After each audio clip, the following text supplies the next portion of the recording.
Sorry, but NASA lied to you about going to the moon. I'd go to the moon in a nanosecond.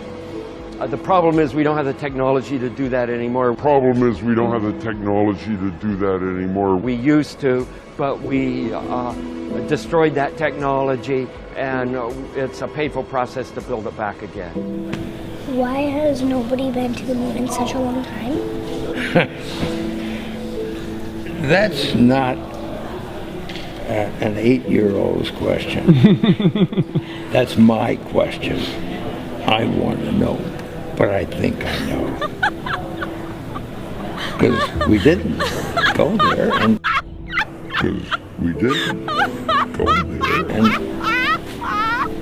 that's the way it happened. And if it didn't happen, it's nice to know why it didn't happen. Why haven't we been back to the moon? Over module, we're going to put a picture up here. What landed on the moon? That's the module that landed on the moon. Do you know what, mate? When I was seeing that, I actually laughed out loud. Mate, because look at the state of it. It's made out of fucking... You know what that's made out of? You know, like, when you're in school and you're in arts and they give you a kit to start building with at Christmas? Like, make your mum and dad something, a little Christmas tree or something. And do you know what they always give you? The inside of a shit roll, tissue roll, poo remover. They always give you a couple of them, a few bits and bobs of cotton wool, and a roll of tin foil. Yeah. Mate, that's what that's made cardboard out of. And sticky tape. Yeah, right? Sticky tape and prick stick. Actually, in the state of it, I was like, oh my god, tin foil, cardboard and sticky tape. Are you mad? Christmas decks. Telling me that this vessel will manage to pull off the most sophisticated mission mankind's ever witnessed. It's made out of cardboard and fucking sticky tape. It's the most sophisticated mission ever. He says he lost the technology. Exactly. And do you know what come to mind straight away? What, cardboard and fucking sticky tape? I was fucking around with that in nursery, blood. Yeah, if you want, come and have a word with the lads from Beyond the Bubble and we'll help you rebuild it. I can't promise it'll get you to the moon. You know, there's apparently, a fun fact here, there's more technology in your smartphone than there was the Apollo 11 module. Oh, is that what they're saying? That's what they said. There's more technology in your blower than there is when they went to the moon in 1969. Do you know what my question what? You to put it on a that fucking is? floppy disk or what? Do you know? Oh, exactly. How did you lose it? How did you lose it? Did you fly into a bonfire?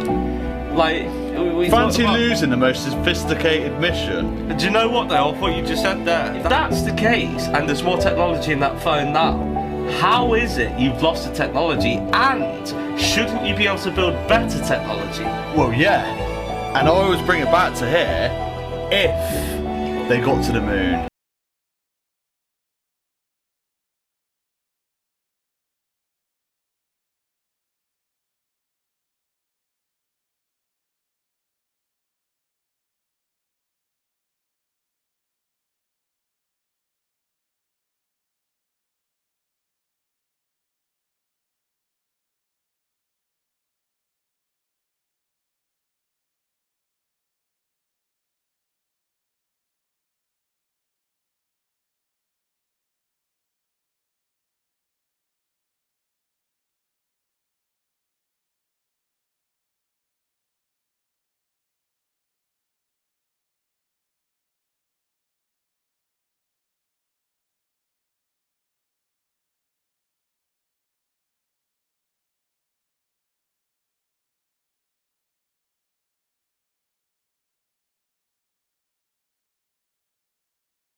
You have a theory about the moon, and we expect to be able to get observable facts about the moon fairly soon. What is your theory? Well, it is by now rather more than a theory.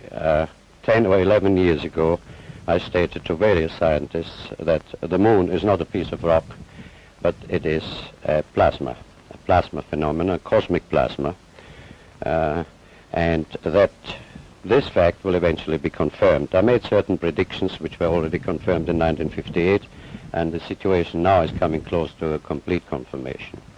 What will be the result if you're proved to be correct in your theories? The result will be profound and decisive, because it will give proof that a complete reinvestigation of the laws of nature is necessary. Because if the moon is a plasma, no man will ever land on it. The soft landing attempts will all fail.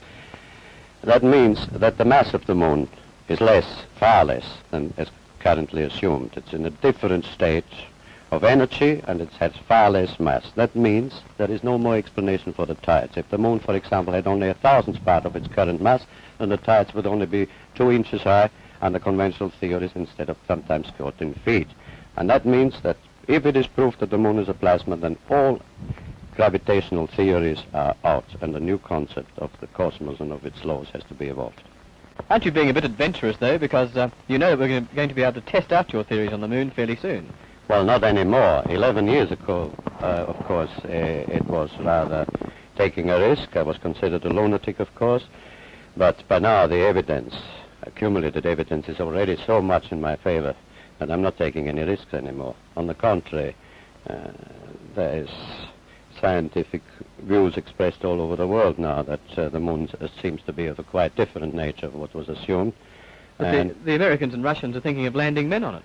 Well, that will never happen. Not on the moon. On Mars, on Venus, on other planets, yes, but the moon is definitely, as I assert, a plasma.